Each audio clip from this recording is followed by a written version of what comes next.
Are you always coming up with ideas? Do you marvel at successful business owners? Do you hate being told what to do? Ever take things apart just to see how they work? Are you a dreamer? If you've answered yes to any of these questions, this podcast is for you. Welcome to the Entrepreneurial Enclave with Kevin Wortham, the podcast that focuses on building, maintaining, pivoting, planning, and investing in you, the entrepreneur. But first, a word from our sponsor. Pro Tapes and Specialties is the world leader in tape manufacturing and specialty conversion with over 40 years of experience. In addition to our pro brand of high-quality specialty adhesive tapes, we provide contract converting services that help improve your profitability, streamline your supply chain, and reduce inventory cost. We offer the most complete range of converting capabilities in the industry, such as cloth tape, double-coated tape, specialty tape, paper tape, masking tape, vinyl tape, carton sealing tape, adhesive transfer tape, duct tape, foam tape, electrical tape, filament tape, foil tape, reflective tape. And the tape just keeps on rolling. Visit us online today at www.protapes.com or call us at 800-345-0234. Pro Tapes, it's just how we roll. Welcome to another fantastic episode of the Entrepreneur Enclave, Life's Coming Attraction. I am your host, Kevin Wortham. Man, I always get excited. They told me I need to find a better introduction, but I can't find one. So I am just so excited to have the next guest on the platform, Dr. Adela Ames. I almost messed up. Dr. Ames, how are you today? I'm doing well, Kevin. How are you? I'm doing fantastic. So we're going to talk about what you do, and then we're going to jump into you being this entrepreneur author, because we want to hear all about that. So let's talk about your day-to-day responsibilities. You are the director of Health and Human Services for that department in the city of Trenton, right? Yes, I am. And what are some of your day-to-day responsibilities? Oh my God, it's like I wear multiple hats, Kevin. I can tell you. I mean, I enjoy it. Since I've been here January of last year, yes. I really have boots on the ground running. And I love that. I'm not the type of director that likes to sit behind a desk, even though I do need time for that. Yes. But my day-to-day always consists of, we're in a pandemic, so COVID is always the forefront. Okay. It's always sitting and having like 15 to 30-minute power meetings with my team to see what may have transpired overnight. Have our positivity rate increase? Where are we with everything? And so that's always the forefront because we're in the pandemic. Gotcha. And then we move forward with other areas, such as I have animal control underneath me. I have environmental health, social services with the social work. I have the seniors, the aging community that's underneath me as well. Yes. So I've been quite busy with all of those different departments and vital statistics too. So all of that all plays a role in just sitting with everyone and seeing where we are daily to make sure that we're really the heart. And I don't like to brag about my department, but I am going to brag. Yeah, go ahead.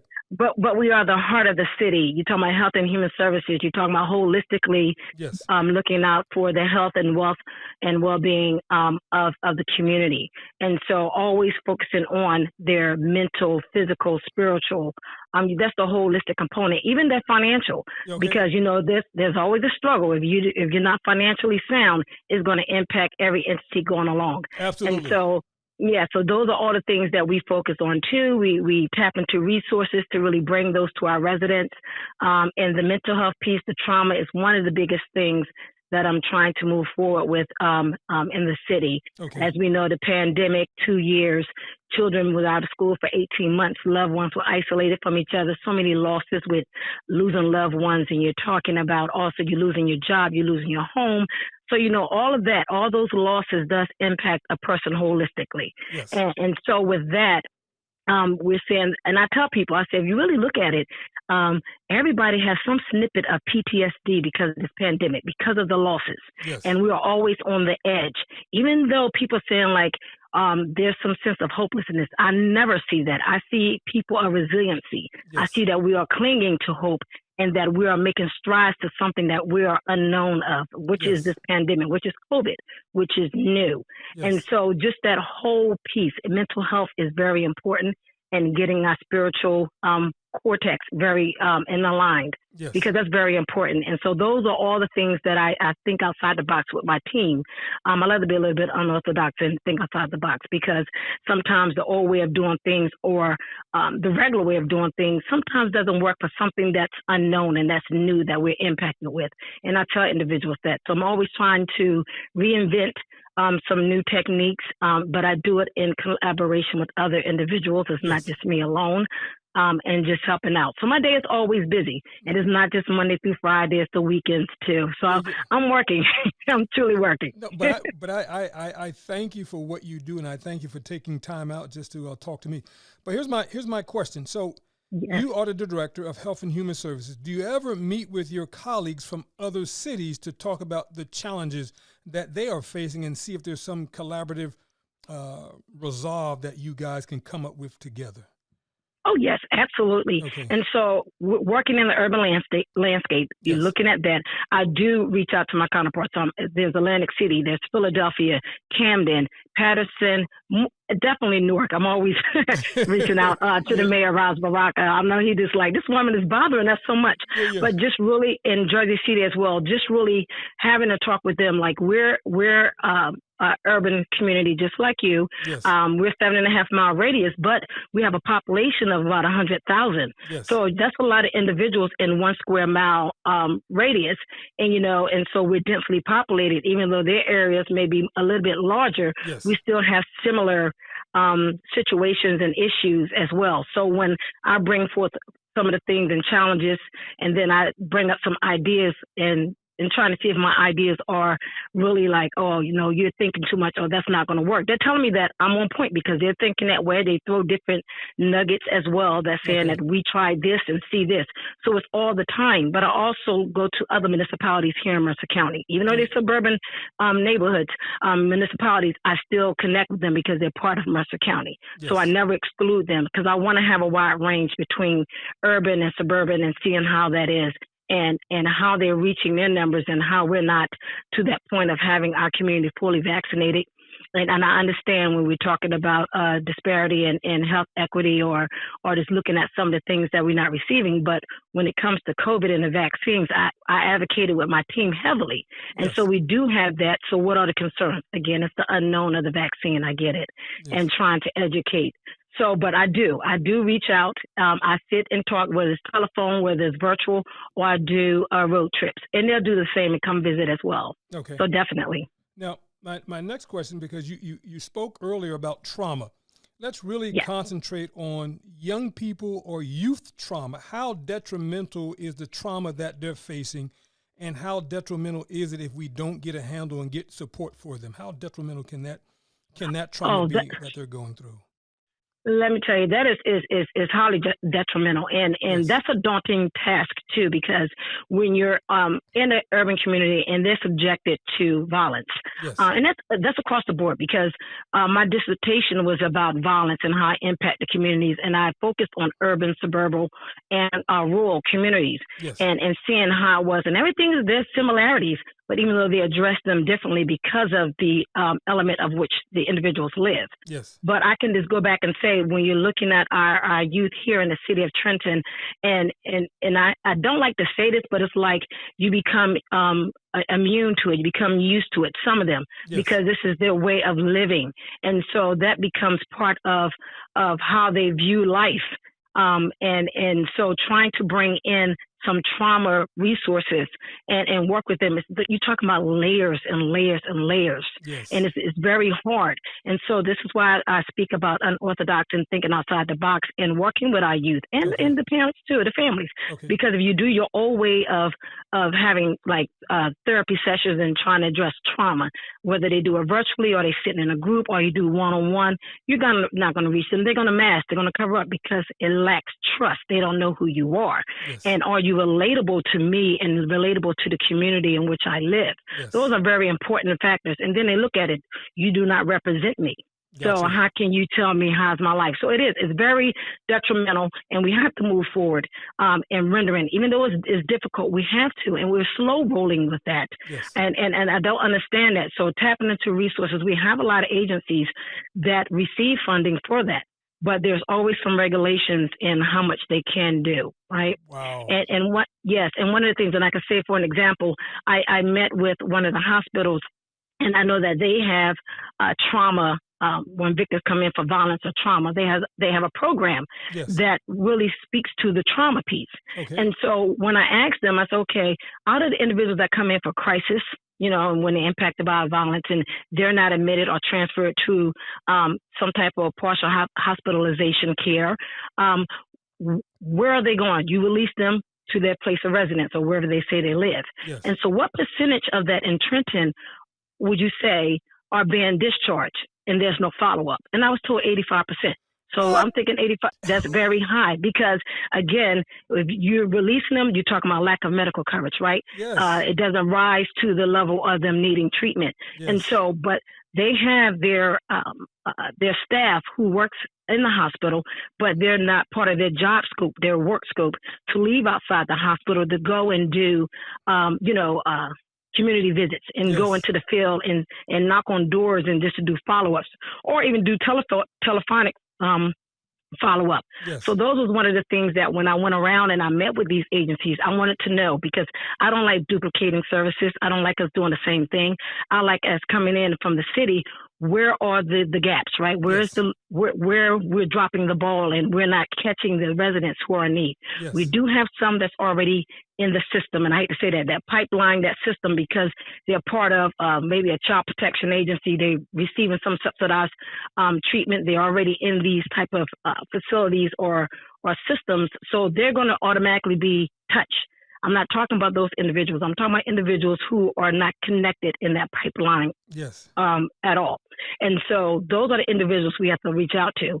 So this is where I drafted the mental health and wellness program for the city of Trenton. Okay. And there's no mental health positions here. So that required me to do an ordinance to have a position for a clinical psychologist and mental health workers. So I had my first reading for that. So I'm still waiting because you know where the city is regards to the lack of having a city clerk and with us having our city council meetings.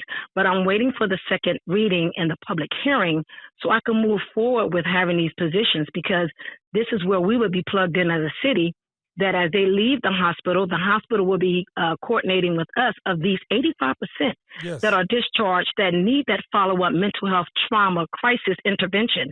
My team will go out in the city and go to these residents and connect them to the resources that is needed. That's all I want to do. 85% is a large number. And so we can infiltrate and really get that percentage. We're making a huge dent in a population that's not being served right now. And so now, would you ever consider, for the young folks, would you ever consider, going by or going to the schools to meet them at the schools? Right, but the hospital does include some of the children as well, because it's a crisis. They have a crisis unit. Yes. When children act up, so they do go into the hospital. So that 85% is children and adults. Gotcha. Okay. And so that's one of the areas. And then another area, we are going to work with the schools. I've been in contact with the schools about that, and there's also the Mercer County Loss coalition that's also for the whole county. Yes. So, and I know we can't pull on that heavily, but being instrumental and being part of that. There's also the Smith Family Foundation that I am also going to collaborate with, and also do some of this with the ACEs work that's important. We have a few agencies that's really looking at us doing that type of work. Yes. And so that's what we're trying to do. We're going to move forward. But in order for me to move forward truly in that role and having my mental health and wellness program, I have to have the ordinance approved and be able to move forward with these positions. And that's very important. And I'm hopeful that will happen before the summer, so we can really have the workers out there and we can really help the residents out, because this is long overdue. Absolutely. Now, in your day-to-day, what do you see as your biggest or largest challenge? my biggest and largest challenge is going to be the trauma. It's the trauma. The trauma. Yes, mental health. Because in the beginning, when I first started, I started the first week of January, and then the third week of January, I had to run the initial COVID clinic. That's when we first came out with the vaccine. So me and my team had like 3 weeks to come up with policies, procedures, and protocols, and be able to have our initial vaccination clinic. And it worked very well. And then in the process of us having this vaccination clinic, and then talking to residents, and then talking to also the pastors, right? Because we did this faith-based initiative too with FEMA. Yes. And so in talking to some of the pastors, and I realized, I said, I know all churches have a sick and shut-in. And they said, yes. I said, what about those, your congregants who are not able to come out? Yes. So are they willing? Could you send me a list, a number, not even their names yet?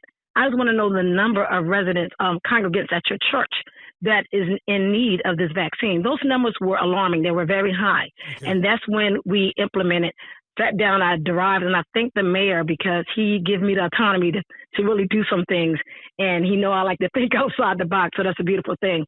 And I actually, me and my team, we implemented the first COVID homebound program in New Jersey. We were the first one in New Jersey to do it. And and there was one in Pennsylvania that did it because we had the media follow us and tell behind us, as well as the agency in Pennsylvania, because we were the only two, but we were the first in New Jersey.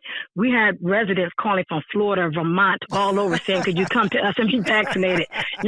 And I'm like, this is all God's work. It's ministry to me. And I said, I wish I could, but I will reach out to your health, public health department and let them know of this need. Yes. We never ignored. So when they called in from other states, we made sure the state knew you have some homebound residents in need, and they need to be vaccinated for COVID.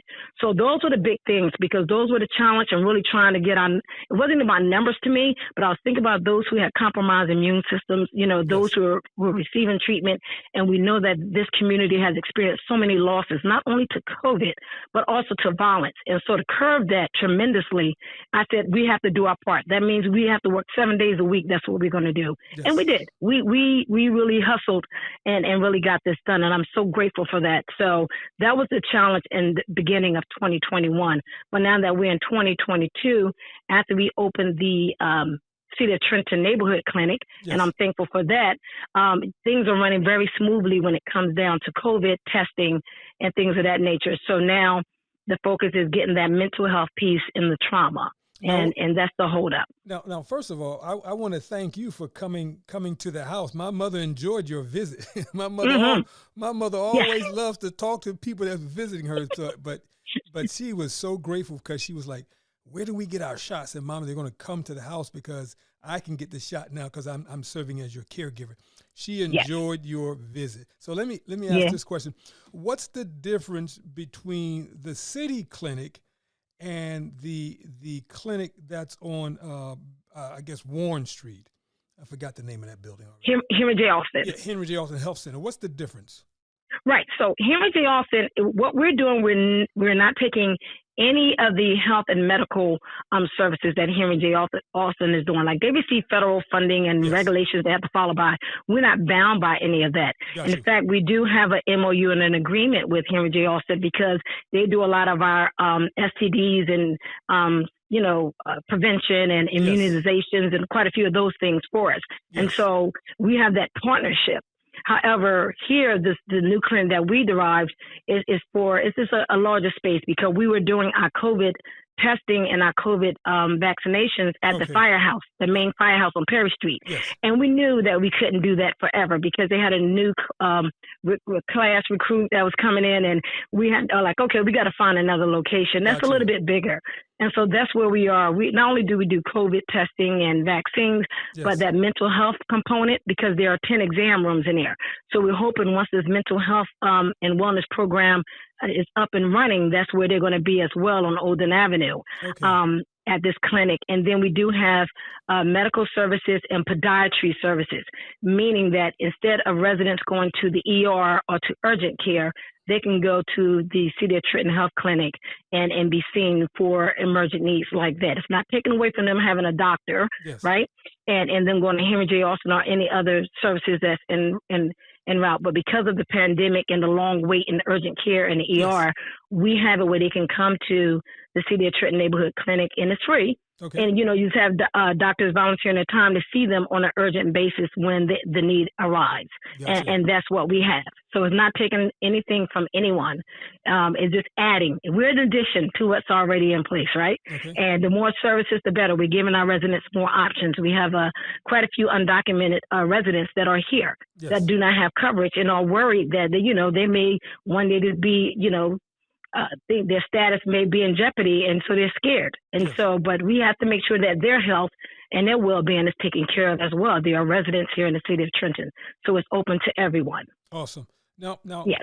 Let's talk about the homelessness. Are you finding that a challenge within your department?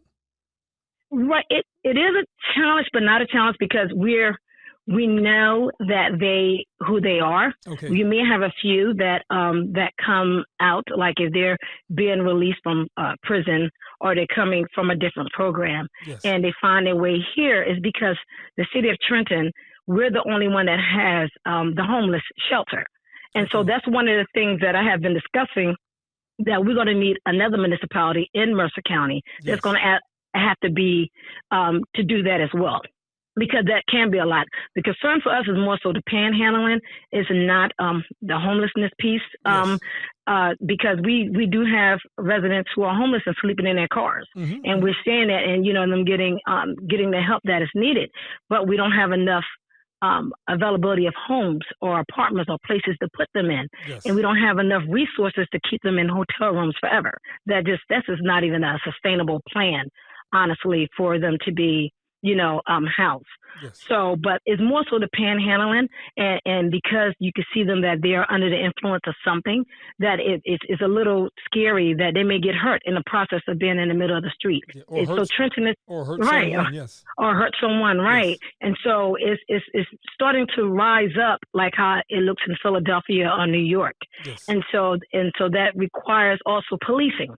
And so that is something that policing, along with my department, has been doing. And so we try to find them places to stay, right, give them shelters and stuff, but then they leave, especially if they have addictions.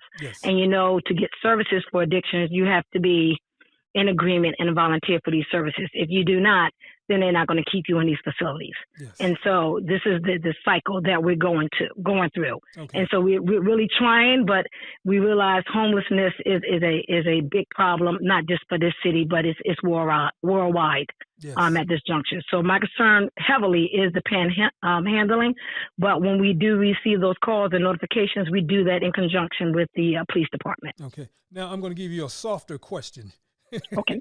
you being a doctor, when you're out in the community, are you concerned, and let me see if I can phrase this right, are you concerned about what you look like, your image, to young sisters who would love to be a doctor in your capacity? Are you concerned? Maybe I said that the wrong way, right? I think I did. Am I concerned about it? How they view me? Yeah, thank you. That's better. How do they view you? I mean, how do you share with them that this too could be a part of your dream? You can have the opportunities too, because I know they see you as a quiet mentor. Like you can share with me. Okay, you got the gist of that question. Okay, take it away. No, I got it, Kevin. Absolutely. and so how they view me, but they'll listen to me and they listen to me talk, and I'm like, okay. So I'm going to be a little bit relatable. Yes. And so my thing is I like them to know I'm a Trentonian. Yes. This is where I grew up at. Yes. This is when I start saying the areas, like, okay, Donnelly Homes. You from Donnelly Homes? Okay, we say Dolly Homes, or you say DLP, the Boulevard. You see the eyes all getting wide and stuff like that. I said, then Garfield, so I'm the section. Yes. So they're like, okay, you're from the area. So they're showing that I'm relatable, but also, and I'm a product of Trenton Central High School, the Trenton Public Schools, right? Yes. Went to Junior 1 when it was Junior 1, and went to Trenton Central High School. Yes. So a product of the school system. And so just letting them know that, yes, what I acquired, I had some challenges, and I do talk about that. I tell them, I said, okay, well, one thing, I was a teenage mother. Yes. I was married young, but I was married for 26 years. Yes. And so even though it didn't last, to me, it still was a positive thing, because for my age to be married for 26 years is people like that's a wow factor. So there's a lot of good that coming in everything. And my ex and I get along very well, and we co-parent very well. And so when you look at how individuals, they see things with a negative lens. Yes. I bring things in perspective and say how things are on the positive end, Yes. and I let them know, like, yes, I was part of the system where they would say, okay, you're a teenage mother, you was on welfare, so you're going to be stuck in the system. No, these were things that were in alignment for me, and I took these programs to move me up. I didn't stay stagnant. Yes. And I had a mother that would never allow that either. Yes. So, just being relatable and letting them know. And so when I was a guest speaker, the keynote speaker for IELTS graduation, Yes. and one of the things I asked Stacey Heading and my line sister, Anita Wimple, I asked them, I said, tell me about your graduates so I can know some information about them. Yes. And when they told me a little bit about them in my keynote speech, I talked a little snippets about their life, but how my life was just as similar in those little snippets of what they went through. Yes. And so at the end, they taught me, like, wow, like, you were great. Like, we were very attentive. We listened. You are very inspiring. This Yes. is what I'm doing with my life. This is what I'm doing moving forward. I said, okay, I'm going to circle back and see how well you're doing. And if Awesome. you stop or you get stuck, that doesn't mean that you're a failure. You're just taking a break. Yes. But if you need that push, I'm that type of person that would give you that push. So it just always just talking to them. Even when I have my book and I'm sitting with the kids and I'm talking about it, they listen and they just love hearing me talk and say, tell me more about you. Yes. So I'm letting them know I'm relatable. Yes, I have my doctorates, but I'm still true to who I am. I don't change. And I'm from Trenton. I love Trenton. My heart is for my people. Yes. It's for the community. It's for children and families. It's about helping individuals. And I've always been that way. It's like ministry work for me. Okay. And that's where I receive all of my excitement and I'm in my happy space when I'm able to help individuals out. So Awesome. It's a beautiful thing. Yes. Now, so you mentioned that you have a book, so that's going to help us with our transition, right? And our next segue. So here you are an author and an entrepreneur. How did that process begin for you to decide that you needed to write a book? What was the impetus for the book? Yes. So my mother, she's author. She has 4 books actually. Yes. And so a lot of times when she wrote her book, she would have my sister and I to just look over, her manuscript and see how she was doing things. Yes. And so I would always do that. But for me, growing up, I was always a writer. I was a lyricist. So I'm not a singer, but I used to rap. Okay. But I like to use the word lyricist now. I don't like to say rapper. It seems like a little hardcore. Yeah. So I'm always doodling and writing. And, I like, Mom, I'm going to give you 16 bars. Maybe I give you 32 today or something. Yes. And they would laugh. But for me, I've always been a writer where I did poetry, poems, and sometimes, I can just ad-lib and don't write anything down. I can just flow with it. And Okay. so that's the gift that I have been blessed with. Can I stop you for a second? Yes. Can you flow with something real quick now? No, I cannot. Oh, come on, man. I knew you was going to say that, Kevin. Well, I mean, if you knew that, you should have been ready. I know, exactly. But listen, I haven't rapped in so long. I have put all of that in, and I could do it if I really put my thought to it, but I put it more into my writing. Got you. So it just transitioned a little bit. So, but I've got to prepare myself because you're not the first person. I think I didn't have this offer 4 times now. Got you. And so I got to prepare myself. Maybe pull out my old cassettes and start listening to how I was. Yeah, and then you'll be more relatable, right? Like, right, I will be. They were like, oh my God. Yeah, she's a doctor and she can rap. Oh my God, I gotta follow in her footsteps. Yeah, okay, all right. So you were writing. You started writing. I'm sorry. Right. So I easily I can just write and just doodle. Yes. But one of the things I said I knew, and this was going to be my post-retirement. Yes. I said once I leave working with children and families and dealing with child protection, because I would also do human trafficking, child victimization, child fatality. I was on the board for that. Sat in on a lot of of autopsies of children for years. So that has been for 20 years I have been involved in that work. Yes. And so I said, when I finally retire from this, I am going to write a book, but I'm going to write about, what children endured and really inspire other children that if your voice is being taken away, that this book can help you and can be the message that you're trying to deliver. Yes. If you do not have the strength or the courage to be able to do so. But as I was in my doctoral program and I was working on doing my dissertation, a lot of things started flowing with me when I was doing my dissertation because I was doing research, like I was talking about violence and trauma Yes. and how it was in the suburbs, the rural and the urban community. And so that just ignited me to start working on my book a lot sooner. Yes. So I was just writing a few things. But once I was done with my doctoral degree and finished all of that, then I went into my book. And so started writing my book, and it slow rolled a little bit because it was in the midst of the pandemic.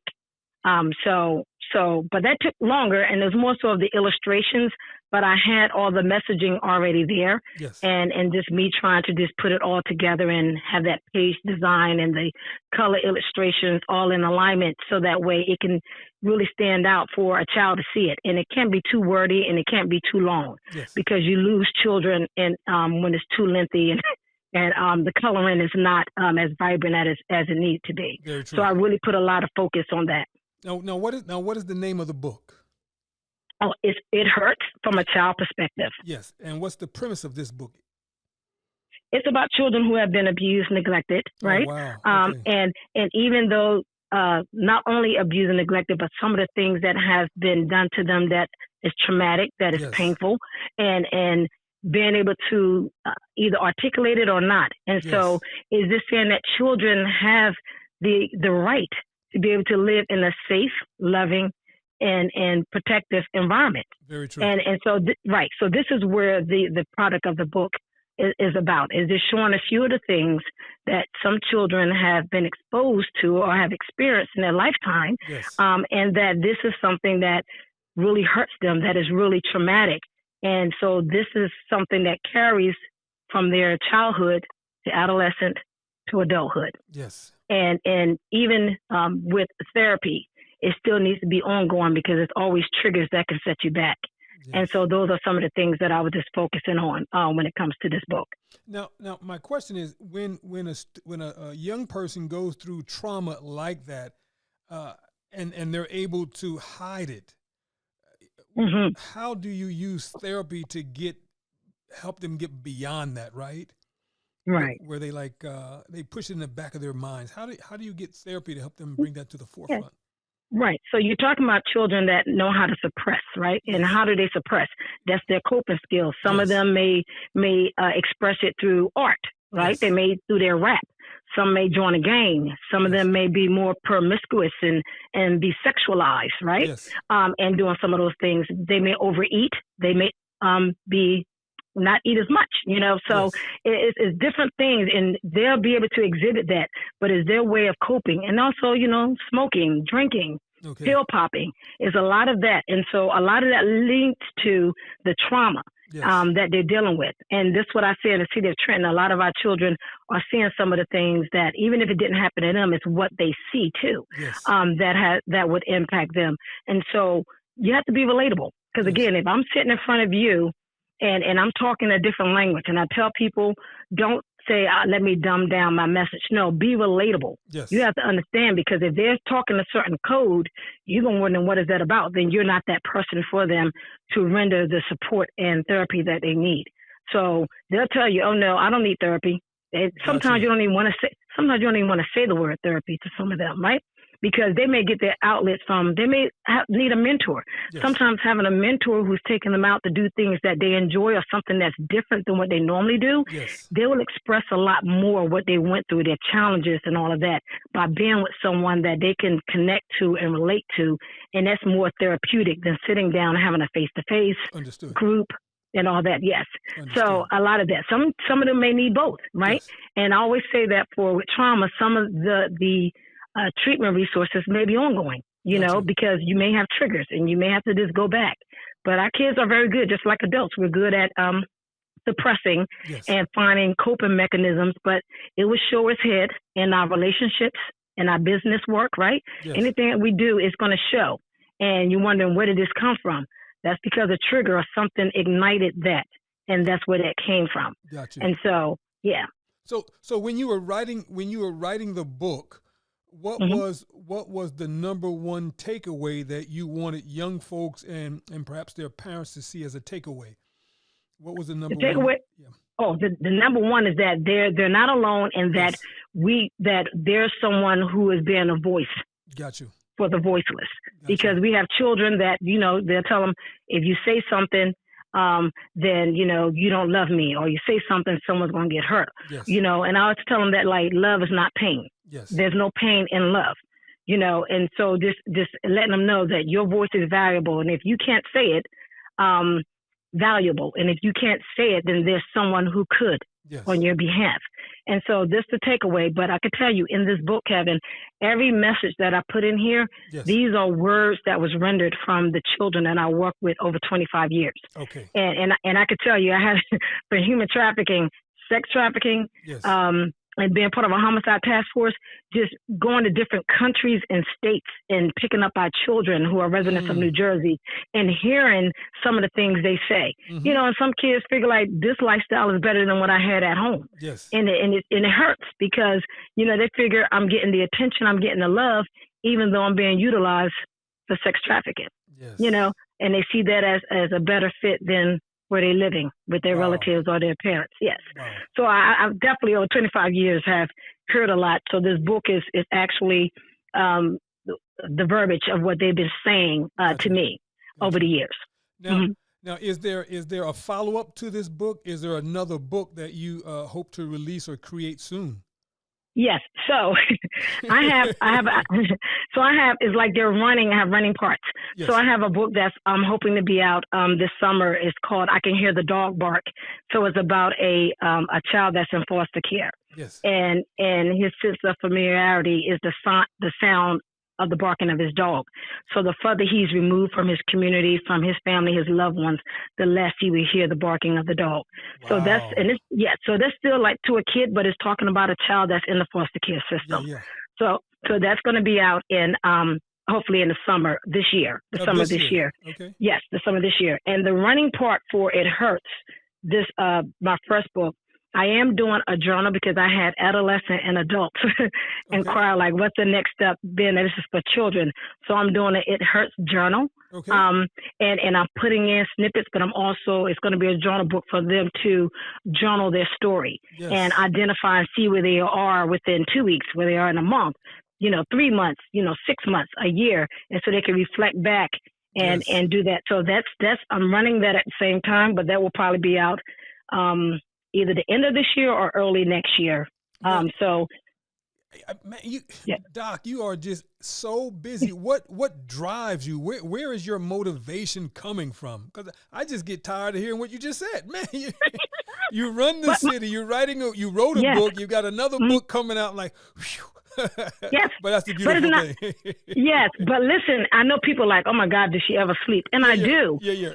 But my mind is, because I have years of, I'm telling you, it's over 25 years of me working with children and families. Yes. And so it's just that alone is enough research in that, and what I did with my dissertation, it all just coming to the forefront and be able to help me just to write down things come to me. I jot them down. It's not hard, and it's not me. I don't self-publish, so I do have a publishing company. I have an illustrator. Yes. They're all doing it, and they do my page design. I'm specific in how I want things, and we'll keep going back and forth. But they do the work, and I just tell them, this is what I'm writing about. This is what I want it to look like. Yes. So I'm not doing the hard work. They're doing the hard work. It's just me making sure my narrative is the way I need it, and the illustrations are in alignment with my narrative. Yes. And so, but the journaling story of It Hurts, that's going to be the third book. But the fourth book is Heal the Inner Child. Yes. And so that's going to be another book. So I have different components. They're not all complete, except for my second book. I Can Hear the Dog Bark. But as I plug in those things, they'll be ready to roll out. Yes. Wow. And then can we say a regional or national book tour soon? Yeah, that would be, well, I'm trying. Like I'm actually part of the Parent Connect Summit Yes. with Trenton schools on April the 2nd. Okay. And then also they have the Trenton Author Book Fair that's at the Trenton Public Library, and I believe that's in April sometime, Okay. late April. Okay. And then in Houston, Texas, they have the National Black Authors Book Festival, and I'm part of that in October. Wow. So I missed the one. Yeah, I missed the one that was in Philly. Yes. It was one in Philadelphia, but I am going to the one in Houston, Texas. That's in October, and being part of that with some amazing author. With the actor and actresses, they're Okay. really some great ones, and they wrote books. So being able to be on that platform with them is going to be great. Yeah, So I'm looking forward to that. That sounds like it, but yeah, man. So let's do this one more time with the time that we have left. Tell them about your first book and your second book and where they can perhaps pick those up. Yes. Okay. So my first book, It Hurts from a Child Perspective. Yes. That's a children's book, but also families, anyone in the family can read it because it is relatable. They can get this book from Barnes & Nobles, Amazon, Target, Walmart. They can go right online and put in the title, It Hurts from a Child Perspective, and put in my name, Dr. Adela Ames, and they will see where they can get the books from. Yes. And I do ask that when they do receive the book, just to give me a rating. Okay. Even if they don't like it, I want to know that. Gotcha. Because that's how I perfect my craft. You know, I don't want people to be soft on me. Let me know truly what I really need to, what I'm missing, and what I need to, dig a little bit deeper about. So Yes. truly. And then my second book, I Can Hear the Dog Bark. That's going to be out in the summer, and that's going to be on the same platform as Barnes & Noble as well as Amazon. And I'll be able to send more information out about that once that come out. Yes. But that'll be forthcoming soon. Now, so you having a full-time job, so thank you, Doctor. You having a full-time job and also being an entrepreneur and author, how do you find the balance? How do you create the balance? Because again, we want our listening audience to know too, if I'm pursuing this entrepreneurial dream, but I'm also working full-time, how do I create the balance? How do you do such? So the balance, I meditate, I do yoga, I pray, I work out. Okay. I give time, but I don't overindulge. I don't write all the time. I may go 2 weeks without writing, and then I may come back and spend an entire weekend and just be relaxing and just jot out a lot of things. Yes. So it's all about your pace and where you are in your life. Again, I started this early. It was supposed to be my post-retirement. I got 4.5 years left. Yes. And so I can really go a little bit harder after I retire in 4.5 years. But right now, this is stuff that has been sitting and marinating. And so that's why it's easier for me to just go ahead and get these books out, because it's 25 years of doing this work. This is my life work, as well as, ministry work and what I enjoy doing. And so, and receiving this information from the children and families that I work with, it just makes it so much easier for me to move forward with that.